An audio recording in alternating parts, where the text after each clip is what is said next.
Ko es saku par NAD plus pie polineiropātijas? Es pats izmantoju NAD plus. Es viņu lietoju zem ādas injekcijās. Ideālais variants būtu aiziet ielaist intravenāli. Nav, protams, lēti, bet, manuprāt, ļoti efektīvi. Pie polineiropātijas. Kas ir polineiropātija? Kas ir pie polineiropātija? Tā. Perifēro nervu bojājuma slimība, kas vienlaikus tieši tā. Pie šitā zinkas varētu būt, NAD plus varētu būt viena lieta. Vēl papēti tādus peptīdus. Papēti TB, TB 500 un BPC 157. Papēti vēl šos te abus.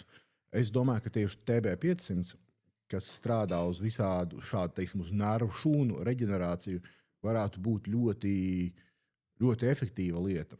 Es pieņemu, ka ir pētījumi PubMedā noteikti, jo TB 500 Amerikā ir ļoti populārs tieši pie nervu sistēmas problēmām. Es ieteiktu papētīt TB 500.